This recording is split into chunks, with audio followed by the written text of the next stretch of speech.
home to a rich culture spanning thousands of years, profound philosophies, and a unique history. Korea was known as the land of the morning calm. Situated as a strategic bridge between China and Japan, this peninsula lived in its own peaceful rhythm for centuries.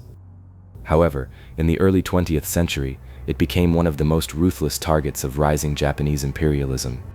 This was the epic story of a nation whose identity, language, and culture were sought to be erased, yet which rode an epic resistance in the streets with cries of "Man's! Long live independence!" In 1910, the Japanese Empire annexed Korea by military force, initiating a dark colonial period that would last for 35 years. Korea completely lost its independence and became a colony of Japan. The Japanese colonial administration aimed to conquer the country not only militarily, but also spiritually. Korea's royal family was discredited, and the nation was entirely subordinated to Tokyo. The Japanese implemented a systematic assimilation policy to fundamentally erase the identity of the Korean people.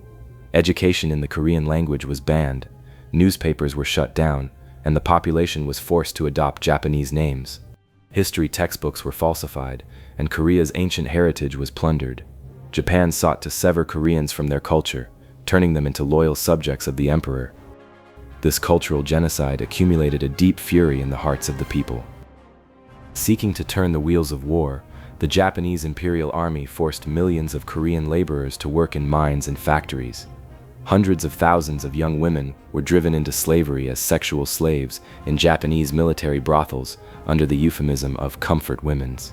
These inhumane crimes went down in history as some of the greatest suffering witnessed by the Korean people. All human and subterranean resources of the country were funneled into the Japanese war machine. The fury accumulated by the Korean people erupted on March 1, 1919.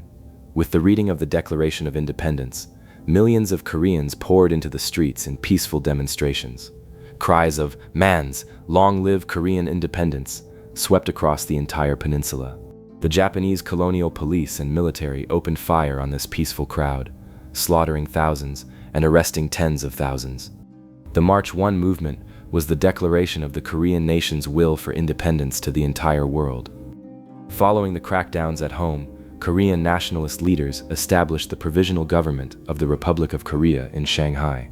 Simultaneously, the Korean Liberation Army, organized in the mountains of Manchuria and along the Chinese border, launched guerrilla warfare against Japanese troops. Under the leadership of commanders like Kim Koo and Hong Bam-do, raids launched against Japanese outposts and supply lines inflicted heavy losses on the occupiers. Toward the end of World War II, Japan's weakening against the Allied powers became a ray of hope for Korea. Following the dropping of atomic bombs in August 1945 and the intervention of the Soviet Union and the US in the war, Japan surrendered. On August 15, 1945, Korea was finally liberated from 35 years of Japanese colonialism. The streets filled with millions of people waving flags and celebrating freedom. Yet Korea's joy was short-lived. Replacing the Japanese who abandoned the country after the war, two superpowers of the Cold War, the US and the Soviet Union, entered the peninsula. Accepting the 38th parallel as a border, the country was partitioned into North and South. This division laid the groundwork for the tragic Korean War, which would cost millions of lives a few years later. Freedom had arrived, but its price was the fragmentation of the peninsula. This most ruthless colonial presence of the Japanese Empire in Asia came to an end. Japanese colonial governors and soldiers were deported from the islands and the peninsula. The Korean people regained control of their own soil, on paper at least, yet the shadow of the Cold War immediately fell upon them. In the streets of Korea, cries of "Man's!" echoed once more after 35 years of darkness. The people experienced the euphoria of speaking their language again and learning their own history in schools. The story of Korea proved how a nation preserved its language and spirit against assimilation policies designed to destroy its identity.